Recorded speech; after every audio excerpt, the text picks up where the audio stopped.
I started playing my roguelike and realized something horrific.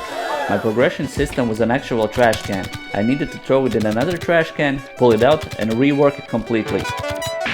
We interrupt this program to bring you A quick recap about the game I'm making. I'm making a bullet hell roguelike called Legends Reloaded, where you use characters like Alfred Brainstain, Parkur, and Marlin Merlot that are totally not based on any living or deceased people. If you want to know more about the game, just check out the previous devlog. It should be somewhere on the screen.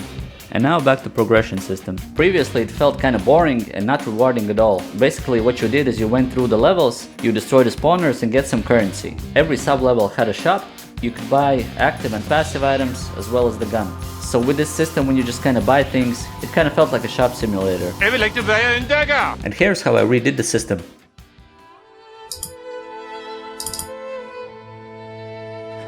I'm here.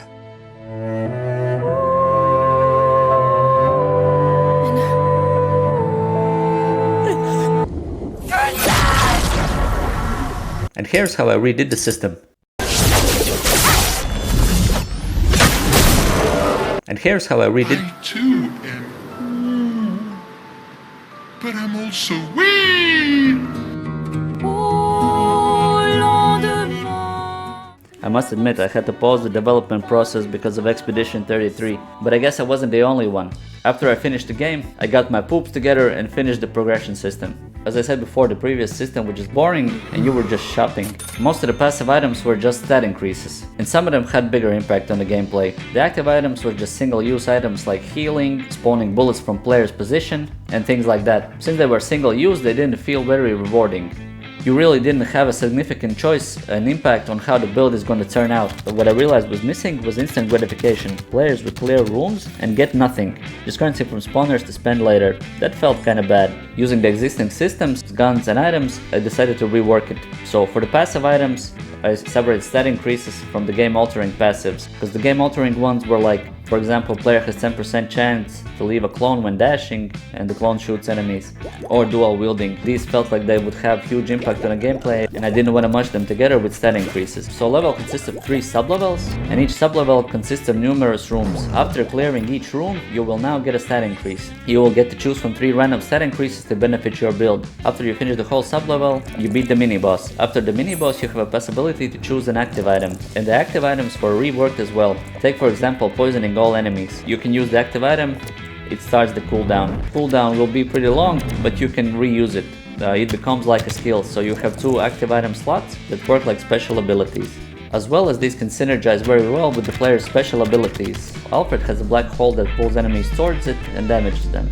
3-Pack's special ability is a mic drop that pushes enemies away and damages them. And Marlin's special ability is Charm that freezes all the enemies for a few seconds. You can freely damage them or escape.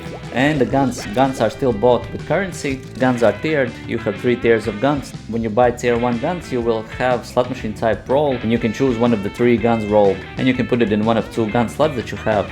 The idea that for the first big level you can only afford tier 1 guns, and when you get more currency, then you progress to tier 2 and tier 3. But almost every gun in tier 1 would be impactful enough for you to buy tier 1 guns instead of waiting for tier 2 or tier 3 guns. The basic gun might not get you to the whole first level. Oh, and I also added HP pickups alongside currency pickups. This allows us to have even more chaos and more enemies on screen.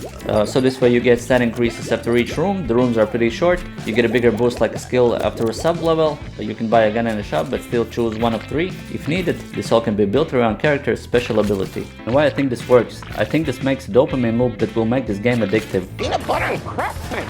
Every single small victory has an immediate payoff. Hopefully players could stay engaged and excited with this system instead of just grinding for currency for delayed gratification. This is the new progression system and this is how I redid it. Next up for me is launching a Steam page. I had to postpone this because I didn't like the progression system. I remade the progression system.